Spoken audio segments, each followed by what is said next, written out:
Teza e zotit Axhiu ishte se shqiptarëve u prezentua sikur arritje të drejtave kolektive, mirë po ato të drejta nuk ishin të institucionalizuara, por ishin si rrjedhoje marrëveshjeve politike, për BD-n flet. Që nuk është kështu. Me keqardhje, po them. Edhe zotit Axhiu ja kam thënë. Në komunikimin tonë. Këtu nuk mund pajtohem, e dini pse? Me fakte po flasim. Ky ligji për gjuhën shqipe, a nuk është miratuar në formë institucionale? A nuk është ligj tamam? Apo është një marrëveshje e përkohshme politike? Po përfaqësimi drejt dhe adekuat me balancuesin.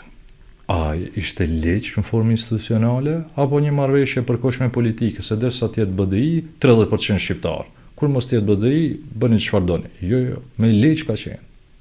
Edhe njëra, edhe tjetra. Zgjedhja e qeverisë dhe legitimiteti i shqiptarëve në atë qeveri ka qenë ashtu siç thot zoti Axhiu. E vërtet. Me marrëveshje politike, me marrëveshje në maj të vitit 2008, marrëveshje e nënshkruar nga Ali Ahmeti dhe Nikola Gruevski, politike dhe përfaqësuesit ndërkombëtar, ambasadori Xhezbeli, edhe të grupeve parlamentare, edhe Ervan Fojeri. Nuk është bërë pjesë e sistemit normativ juridik të shtetit tonë.